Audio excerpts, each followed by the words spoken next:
Hello everyone. This week we will be working on the business case for your project. Make sure you maximize the window in which this animation is playing. Simply click the small square in the top right of the window, this video window, and that'll maximize the window that the video is playing. You'll be able to see it a whole lot better. Okay, so like I said, this is the week that we start working on the business case for your project. This integrity session and also the integrity session called budget estimate presentation. It's the financial analysis spreadsheet explained. That's going to be a presentation that you'll also need to watch after this one. So let's talk about creating this business case for your project. Examples from the textbook for this are actually on page 91 through 93. That's if you're using the third edition of the textbook. If you're using the second edition, it's on pages 86, 87. I'm going to be using that template, and you can download that from the author's website. The file name is businesscase.doc, and you're going to be using that spreadsheet also, and that file name is businesscasefinancials.xls, which will be actually in item 10 of the budget estimate document. Okay, so let's start talking about the business case itself. These are the items in the template file that you're going to need to account for in your business case. This is an important document. This is the one that is presented to the program manager that shows the need to allocate capital for your project. The more detail you have and the more clearly defined your explanations are, the more likely you will receive the monies for your project. So these are the different items in that template that you're going to need to write about. Let's look at the first one, the introduction and background. Here's where you can restate what your project is and its overall goals. But now you need to give more information on why you chose this project. This relates maybe like to a Rubik Cube and how the project fits into the scheme of the new vision of our new company. Here's where you might have to do some research. Whatever your project is, there's information about this on the internet. So take a look at the reasoning why others might have implemented this type of project, and then come up with your own version. You could include your opportunities from your SWOT here also. Something that you'll notice as a lot of the tools that we work on, you'll be using information from previous tools and maybe expanding upon them. And that's actually what's going to happen in this case also. Let's look at the business objective. You've already stated an objective for your project. You can now expand on this statement. Is it growth of the business, or more profits, better service, more efficiency, or even a new product? Whatever your project is, there needs to be a legitimate business need. Here's where you give it life, stating in very clear, non-ambiguous terms the objectives of your project.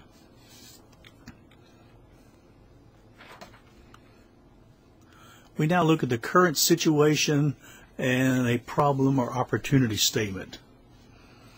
In other words, we're going to look at a gap. For those of you who have already had the class in designing learning, you'll understand this gap as being either of knowledge, skill, or attitude, or in other words, why you're producing the training intervention. It is the same here. You need to explain the state of affairs now as it pertains to the organization, and then where you think the organization should be. The result is an opportunity statement, or maybe a problem-solving statement. Here's where you give depth to the reasoning behind your project.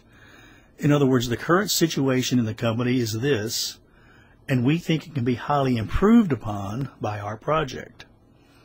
The details of the current situation should be explained in great depth here. So this is the current situation problem opportunity statement. You can think of it as the gap. You're going to have some critical assumptions and constraints within your project, and you need to define those. What is critical to the success of your project? What cooperation do you need?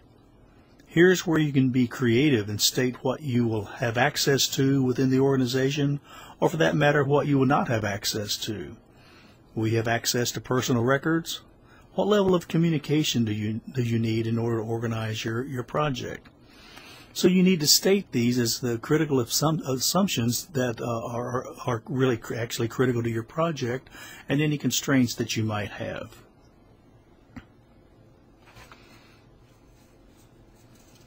So now that you're going to have you're going to analyze or have an analysis of the options and make recommendations for your project.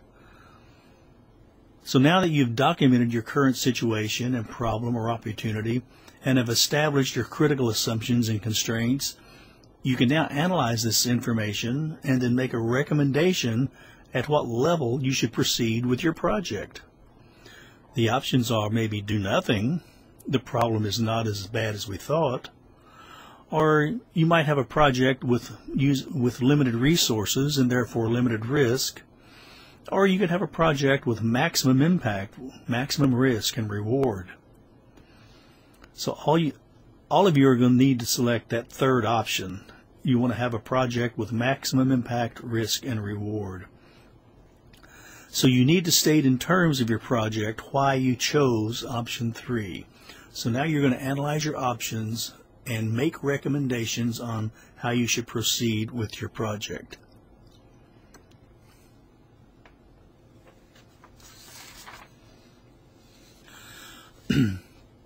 You're now going to start thinking about the actual producibles of your project, the actual work that will be performed. For each of your projects, you will have major areas of work, major categories, and within these areas you will have smaller pieces of work. So now that you have described your project and gathered data, you can now start thinking about what kind of work needs to happen in order for the project to be a success. This is an important area of the overall project because you will use this list later as you produce your work breakdown structure. So here's where you'll state your preliminary project requirements. Okay, let's talk about the budget estimate and financial analysis now. As I mentioned, all the teams will share in the $12.8 million for their projects. Here's where you will state how much of that money your project will need. But you should give some type of rationale for some of the major areas of what your project plan will cost. You've identified these in the preliminary estimates from the previous slide, but now you're going to put monetary value on those. So you're going to give some type of rationale for some of the major areas of what your project will cost. And that would be in the budget estimate.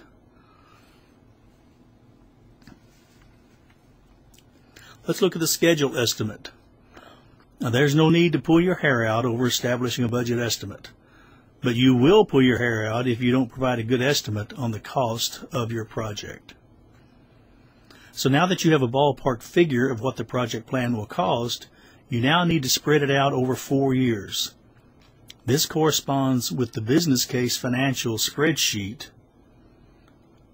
We're not going to use the 5-year plan as far as the spreadsheet's concerned, but a 4-year plan to produce our budget. So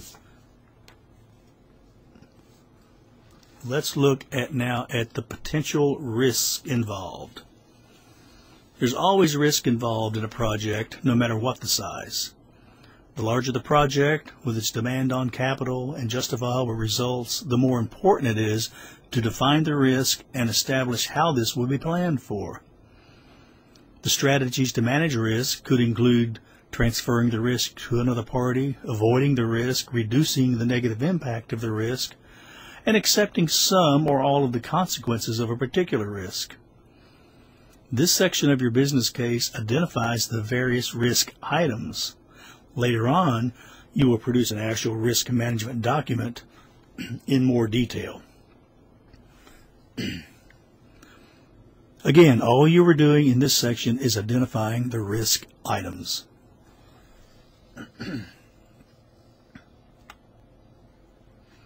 This is simply a screenshot of the financial analysis spreadsheet that I explained in another integrity session.